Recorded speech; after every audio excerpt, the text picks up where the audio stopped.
Before we begin, I'd like to start by saying that my heart truly goes out to the family and friends of the person we'll be discussing today, Kyle McGarity. It's never my intention to make anybody relive those bad moments or reopen old wounds when I do these videos. This channel has always been dedicated to the memories of those taken too soon in this city, and has been that way since my very first video on this platform. If the details to today's story sound a little familiar, it's because they've been shared across the internet for years now, but it's been under a different person's name. Now, of course, there's nothing wrong with that, but I feel that when that happens, sometimes it's easy to lose sight of who these people truly were, because we don't know who we're really talking about. So as always, I just aim to give you guys a better look at who these people were, before the headlines, before the grief, and before tragedy struck. At the end of the day, these are real people who are no longer here with us for terrible reasons, and it could be really easy to forget that when you're on a platform like this, with a sea of different stories coming at you from all angles. Certain names in today's story have been omitted for privacy reasons, and with that, I do have to warn, today's video contains details that will be very hard to make it through, and have been known to be some of the most graphic in a New York City case. So before you jump in, please keep that in mind. Viewer discretion is strongly advised.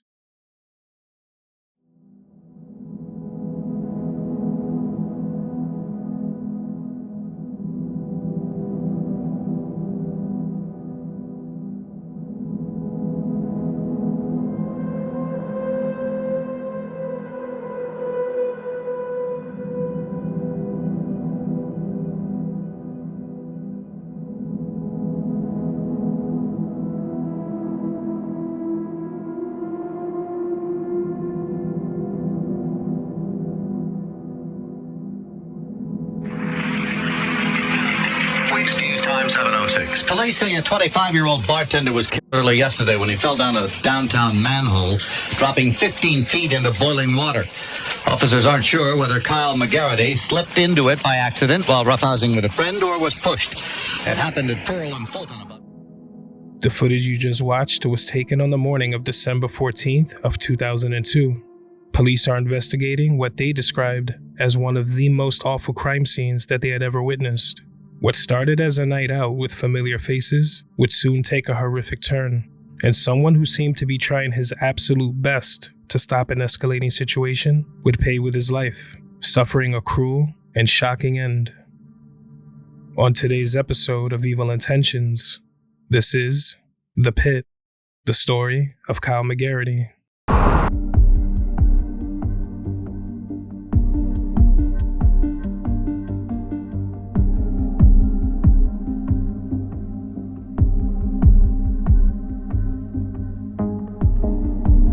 The victim goes down the manhole cover.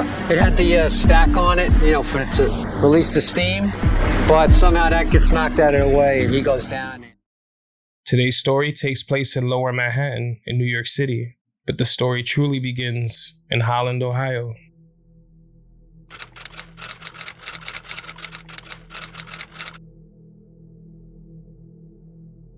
Holland is a village located in Lucas County in the northwestern part of Ohio. It's a suburb of Toledo and known for a long, rich history going as far back as the early 1800s. Toledo is also referred to as Glass City because it's the glass capital of not only the country, but the world. Anything from glass containers to stained glass windows you see in your local church might very well come straight from Ohio. It's also home to furniture manufacturers, breweries, and railroad companies. The first railroad connecting Toledo to Adrian, Michigan was completed back in 1836. With horses pulling the train carts back and forth. It would be in the 1830s when the first steam engines were introduced, and what was once a long trip was now a much shorter journey of just about 3 hours between the two cities. As of 2022, the population in Holland, Ohio was just a little over 1,800. If by chance you were to find yourself in this area a little later in the year, say around mid-June, you'd be in town just in time for the Holland Strawberry Festival, an event attended by thousands. Fun for all ages and running strong since 1938. Overall, the area there has strong roots, a thriving community filled with many families. One of those who called Holland home was a man named Kyle McGarity, who resided there with his family. By all accounts, he was a witty, intelligent, and deeply caring person. the type of guy to try his best to make a friend or a family member laugh if they were under the weather. Someone who knew how to read people and situations clearly, with the ability to lighten the mood if needed. In his teen years, he attended St. Francis de Sales High School in Toledo, where he joined the swim team and also played water polo. He made plenty of friends, some of which he would keep in contact with over the years. After graduating from there in 1995, he would start attending college at Miami University, where he graduated with a double major, a degree in psychology and another in business. For a few years during college, he would work as a pharmacy technician at a store called The Farm during the summers, a well-known chain of drugstores in Ohio. People he worked with also knew him to be a pleasant person with a kind heart. On one occasion, Kyle found himself nursing a stray dog back to health after it was the victim of abuse. It was badly beaten and missing teeth. He spoke to his parents and asked for help financially since he himself was working his way through school. The dog would later become a part of the family, according to a friend close to them. It's just the type of person he was. Someone with a huge heart who was always thinking of others. After graduating college, Kyle wanted to see where his degrees could take him and see if he could experience something new, so he would end up leaving the Midwest and making the transition to the East Coast, moving to none other than New York City.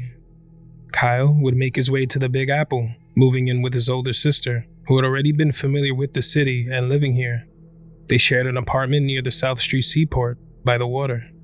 The area has a rich history of its own.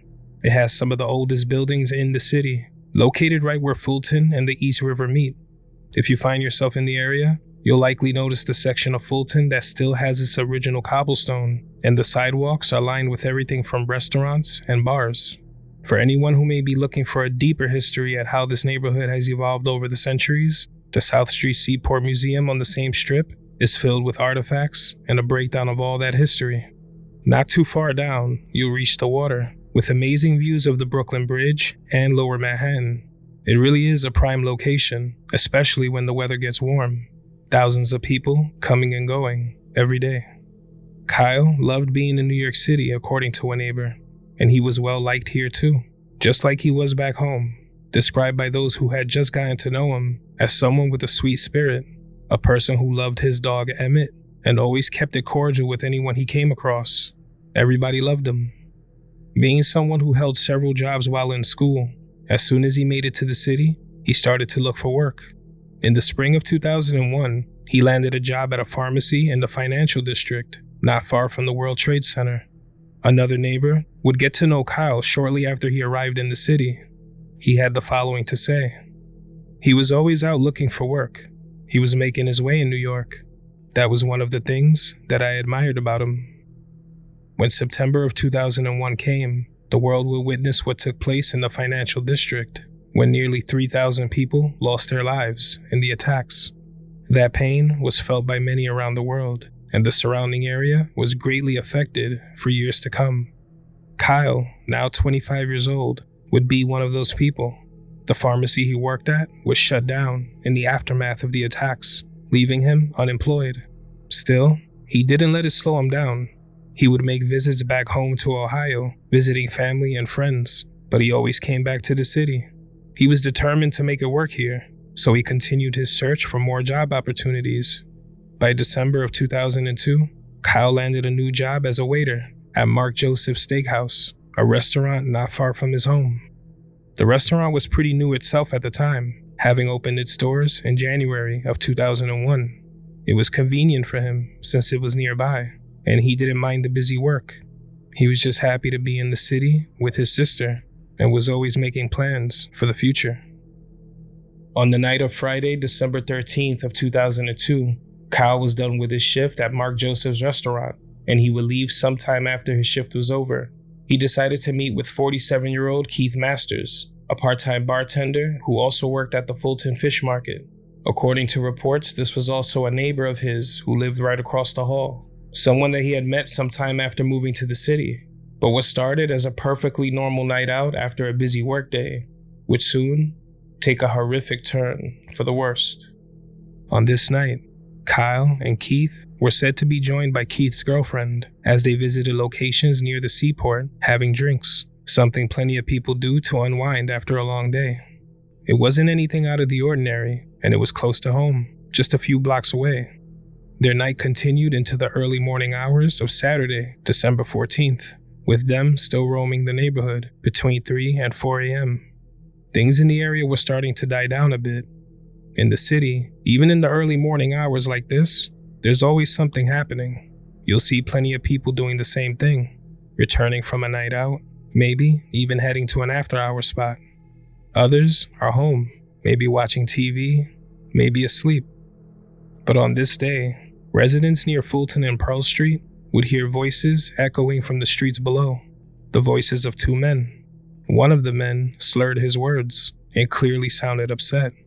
For some, this was just two men that were arguing loudly, but that argument would quickly begin to escalate and would soon become physical. It was unclear why, but the men who had been fighting were Kyle and Keith. Their loud screams were enough to worry the residents living nearby, and within minutes of this, a call was placed to 911 for the disturbance. Authorities would reach Fulton and Pearl minutes later, but immediately, there was something very wrong with the scene. When they got there, authorities would find Keith and his girlfriend, but there was no Kyle. Maybe the fight was over and he walked off. But it was here, when they reached the scene and realized that they found something much more horrific than just the end of some fight. Kyle was underneath them because he somehow fell through an open manhole in the ground, falling nearly 20 feet into a pit of water and scalding hot steam. Water that they had no idea was actually 300 degrees and boiling Kyle alive as he reached up for help, screaming in pain. It was impossible for authorities to go down and help him without the same happening to them. The manhole was said to have a vent stack placed over it to help release steam. One of those orange and white coverings that go about 10 or 12 feet high. This was placed there by Con Edison since they had recently found a leak in a broken water main below the street. According to Con Ed, the vent stack was still perfectly in place when they checked it around 2:30 a.m. that same morning. The boiling water below was released into the sewer, normally a safe distance from pedestrians who walked above, since there were barriers to keep people away. If you live in the city, you've probably seen this more times than you can count. You would never think it could be this dangerous unless you work in that field or have experience with that sort of thing.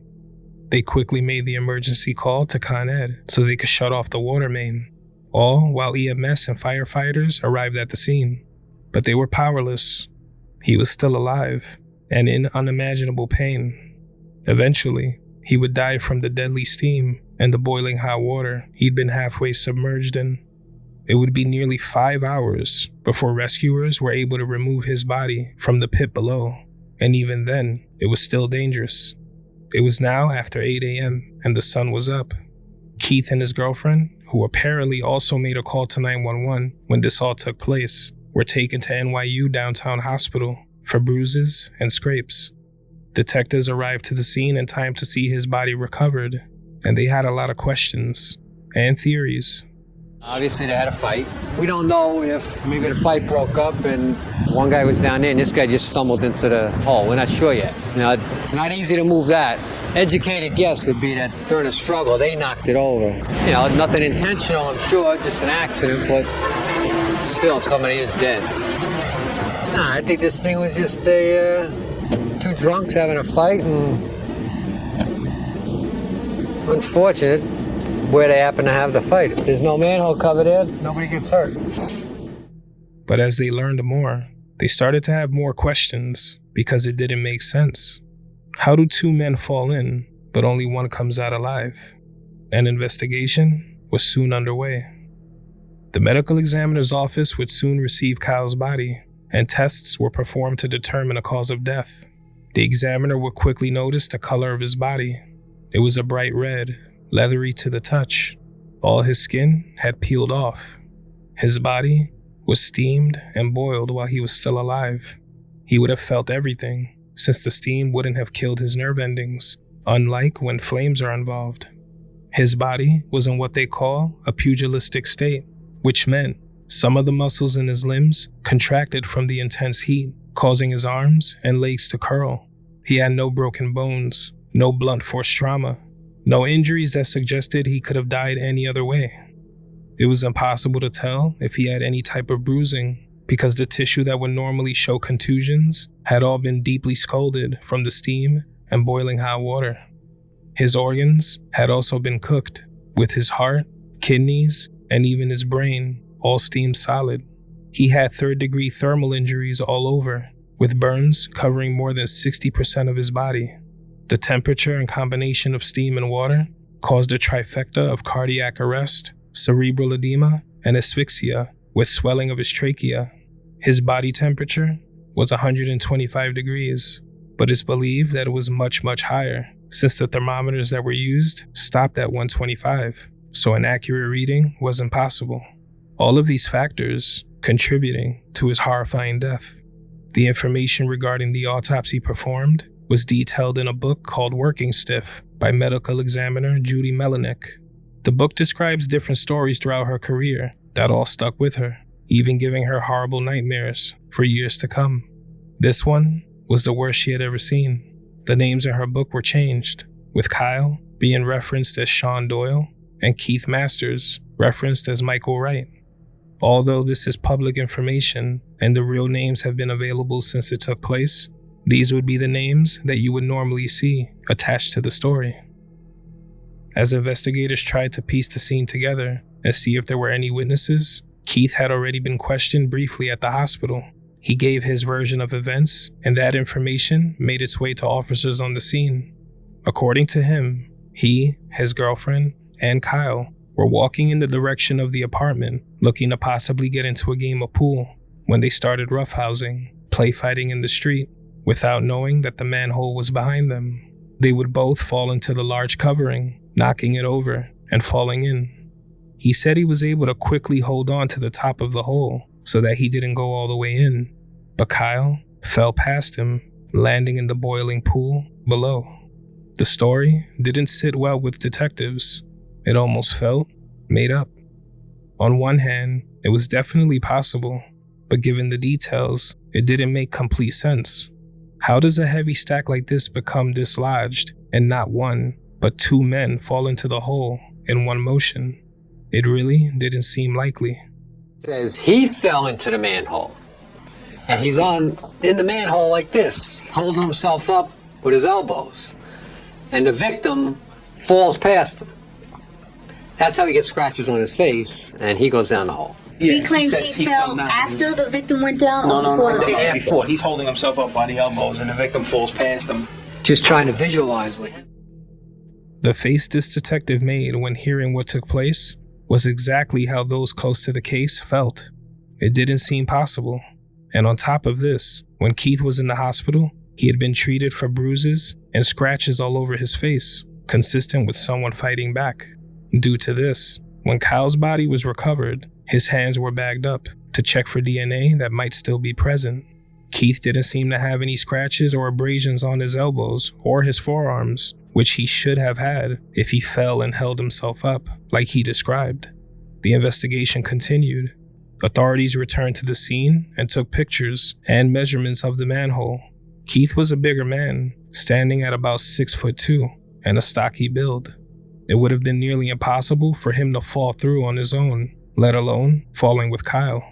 His story raised more questions than answers, but pretty soon, there would be witnesses that came forward, and they had vital information.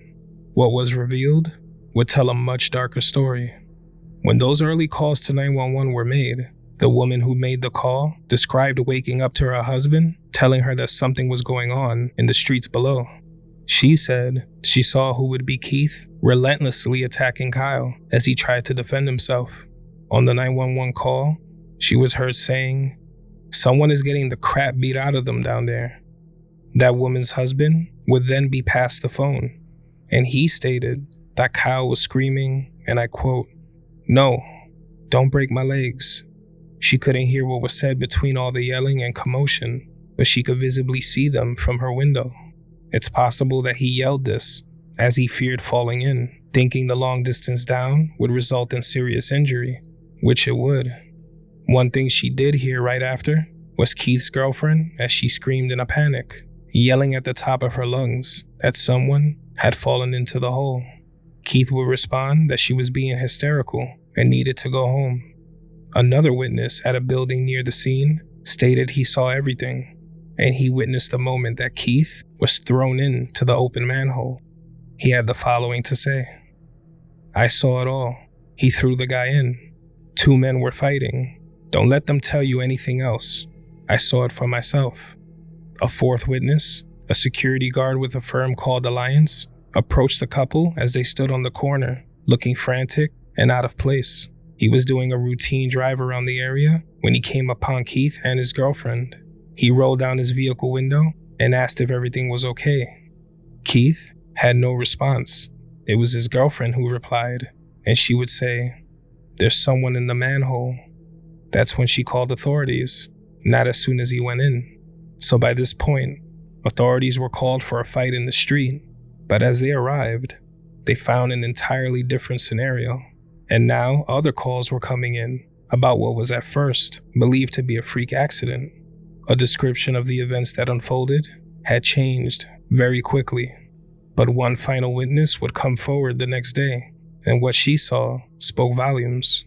She was there to see the 2 men who were already arguing.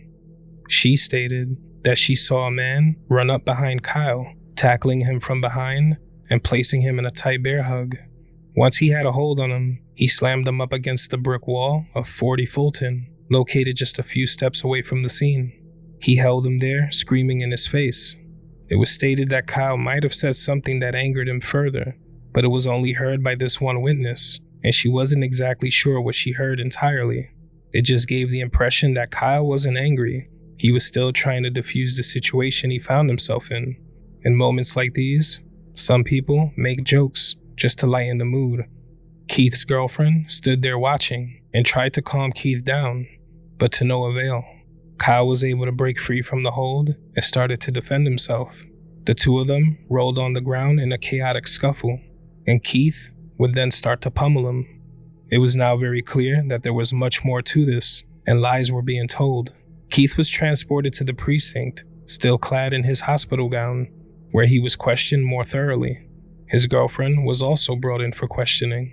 Here, he stuck to his story, saying he and Kyle were playing around and they both fell in, but authorities weren't buying it, especially because when they asked his girlfriend what she saw, she gave her own story. At first, similar to Keith's, saying they were just messing around, but further details suggested otherwise.